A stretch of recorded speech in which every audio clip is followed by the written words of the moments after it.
Breaking बातमी बघूयात। अधिवेशनामध्ये इतर मंत्र्यांकडे जबाबदारी देण्यावरून खडाजंगी उडाल्याचं पाहायला मिळालं। भास्कर जाधव आणि विजय वडेट्टीवार यांच्याकडून निर्णयांवर आक्षेप घेण्यात आला। सरकार नवीन पायंडा सरकारकडून पाडला जात असल्याचा आरोप विरोधकांनी केलाय। अशानं केवळ ठोकताळे असणारी उत्तरं मिळतील असं विरोधकांनी म्हटलेलं आहे। विरोधकांचा आक्षेप अध्यक्षांनी फेटाळून लावलेला आहे। सभागृहाच्या मान्यतेने अशी जबाबदारी देता येत असल्याचं स्पष्ट करण्यात आलंय।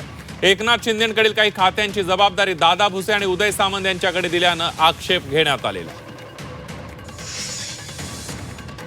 अध्यक्ष महोदय, एखाद्या मंत्र्याचं कामकाज दुसऱ्या मंत्र्याने कधी सांभाळावं? जर तो मंत्री हजर जिथं नसेल, तो मंत्री कुठे बाहेर गावी गेला असेल किंवा तो मंत्री या कुठेही आवारामध्ये नसेल,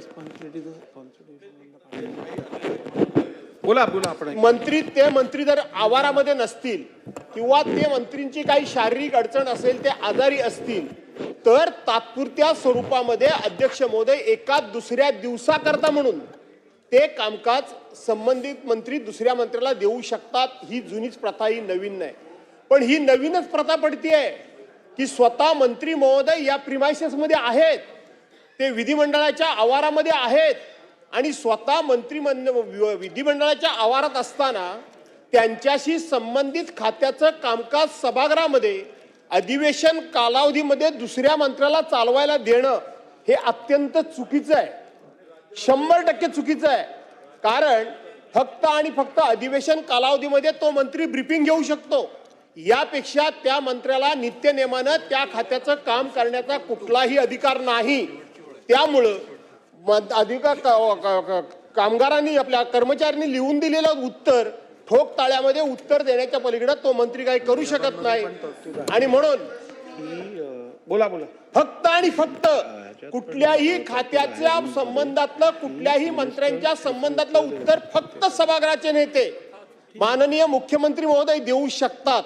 सभागृहामध्ये काही पेच प्रसंग निर्माण झाला तर एखादे सिनियर मंत्री उभे राहून त्या ठिकाणी हस्तक्षेप करू शकतात, पण सरसकट कामकाज एखाद्या मंत्र्याला चालवायला देणं तुमच्या अधिकारामध्ये, मुख्यमंत्र्यांच्या अधिकारात तुम्ही मध्ये घेतला, पण ही प्रथा पाडू नका। अध्यक्ष महोदय, प्रथा परंपरेवर काही गोष्टी चालतात, ही नवीन प्रथा या सभागृहात येत आहे। नियमाचं आम्ही पुस्तक वाचलं, यामध्ये कुठेही की असा कुठला नियम आहे की ज्या नियमानुसार आपण हे वाचलं आणि हे कामकाज त्या मंत्र्याकडील दुसऱ्या मंत्र्याकडे विधिमंडळाच्या कामकाज चालू असताना दिलं। आम्ही इथे 28-30 वर्ष झाले अध्यक्ष महोदय काम करतो। आम्ही नवीन पायंडा नाहीये। 2019 पासून 2022 पर्यंत सातत्याने अशी पत्र आणि त्या पत्राला मंजुरी पीठासीन अधिकाऱ्यांनी दिलेली आहे, नंबर 1। त्यामुळे आता त्याच्या आधी जर घडलं नसेल तर 2019 आणि 22 पासून हा नवीन पायंडा बांधला गेलेला। The Council of Ministers shall be collectively responsible to the Legislative Assembly of the state. आणि त्यामुळे या संदर्भातली कलेक्टिव्ह जबाबदारी असल्यामुळे तो संबंधित मंत्री किंवा इतर मंत्री किंवा स्वतः मुख्यमंत्री त्या उत्तरासाठी पूर्ण काउन्सिल जबाबदार असल्यामुळे कोणीही देऊ शकेल सभागृहाच्या मान्यतेने।